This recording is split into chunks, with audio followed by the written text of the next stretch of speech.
شرابیوں کی غیر سماجی سرگرمیاں عروج پر، عام شہری بھی پریشان حال، شوہر کے ساتھ جانے والی بیوی کو ہراسانی کا سامنا، ملزم کی شناخت۔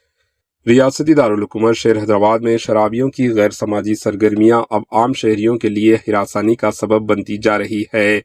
سڑک پر تنہا گزرنا خواتین اور نوجوان لڑکیوں کے لیے مشکل ہوتا گیا، لیکن اب شرابیوں کے حوصلے اس قدر بلند ہو گئے ہیں کہ وہ شوہر کے ساتھ جا رہی خاتون کو بھی ہراساں کر رہے ہیں۔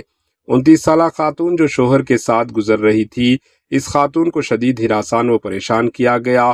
شوہر کے سامنے خاتون سے فون نمبر پوچھنے کے علاوہ خود کو شوہر تصور کرنے کے لیے ایک شرابی نے خاتون پر زور دیا اور رابطے میں رہنے کا مطالبہ کیا، بصورت دیگر دھمکی دی گئی۔ 3 شرابیوں کی اس حرکت کے خلاف مدورہ نگر پولیس نے مقدمہ درج کرتے ہوئے فوری کارروائی کا آغاز کیا اور تینوں بدماشوں کی شناخت کرتے ہوئے انہیں گرفتار کر لیا۔ بیوی کے ساتھ بدسلوکی اور شوہر کے سامنے رسوائی پر اعتراض کرنے والے شوہر کو مار پیٹ کا نشانہ بنایا گیا اور شوہر اور اس کے ساتھی پر حملہ کرتے ہوئے سیل فون اور موٹر سائیکل چھین لی گئی۔ شرابیوں نے بیگم پیٹ سے رحمت نگر تک ان کا پیچھا کیا اور ہراساں کرتے رہے۔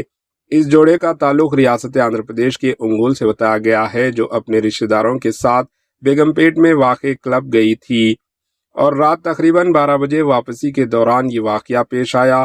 پولیس نے ڈائل 100 سے حاصل شکایت کے بعد تینوں بدماشوں کی شناخت 28 سالہ ڈی سمپت، 28 سالہ سندیپ اور امیش کی حیثیت سے کرتے ہوئے انہیں گرفتار کر لیا۔ Bureau report AHN news. AHN news کے YouTube چینل کو سبسکرائب کریں اور بیل آئیکن کو دبانا نہ بھولیں تاکہ آپ کو ہر نئی آنے والی ویڈیو کا نوٹیفیکیشن بر وقت مل سکے۔